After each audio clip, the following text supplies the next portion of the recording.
आखिर 34 साल बाद बदल गया हिंदुस्तान में शिक्षा नीति का पैटर्न। पंचायत से लेकर जिला स्तर तक मंथन के बाद आखिरकार शिक्षा नीति पर बनी 2 कमेटियों की सिफारिश को मंजूरी मिल गई। करीब 2 लाख सुझाव के बाद नई शिक्षा नीति तैयार की गई है। मानव संसाधन मंत्रालय का नाम बदलकर अब शिक्षा मंत्रालय कर दिया गया।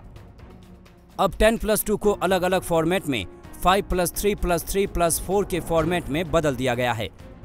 अब स्कूल के पहले 5 साल में प्री प्राइमरी स्कूल के 3 साल और क्लास 1 और 2 सहित फाउंडेशन स्टेज शामिल होंगे। फिर अगले 3 साल को क्लास 3 से 5 की तैयारी के चरण में विभाजित किया जाएगा।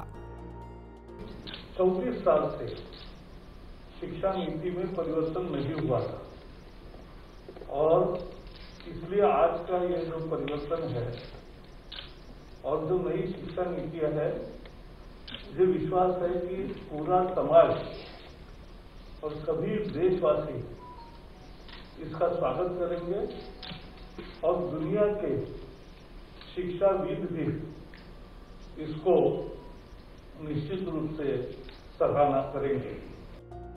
इसके अलावा शिक्षा प्रणाली को लेकर कई तरह से परिवर्तन किए गए हैं। सभी इंस्टीट्यूट के लिए एक एंट्रेंस एग्जाम होगा। क्षेत्रीय भाषाओं में भी ऑनलाइन कोर्स होंगे। 2030 तक हर जिले में या उसके पास कम से कम एक बड़ा मल्टी सब्जेक्ट हाई इंस्टीट्यूशन होगा। संस्थानों का पाठ्यक्रम ऐसा होगा कि सार्वजनिक संस्थानों के विकास पर उसमें जोर दिया जाए। संस्थानों के पास ओपन डिस्टेंस लर्निंग और ऑनलाइन कार्यक्रम चलाने का विकल्प होगा।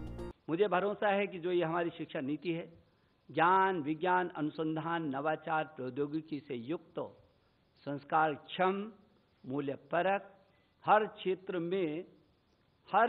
में हर परिस्थिति का मुकाबला करने वाली, पूरी दुनिया के लिए भारत में ज्ञान की महाशक्ति के रूप में उभर करके आएगी।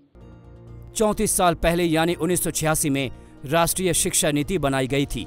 करीब 3 दशक से इसमें कोई बड़ा बदलाव नहीं हुआ है। इसकी समीक्षा के लिए 1990 और 1993 में कमेटियां भी बनाई गई थीं, जिसमें बदलाव को लेकर कई सालों से सवाल खड़े हो रहे थे, जिस पर अब मंजूरी लग गई है।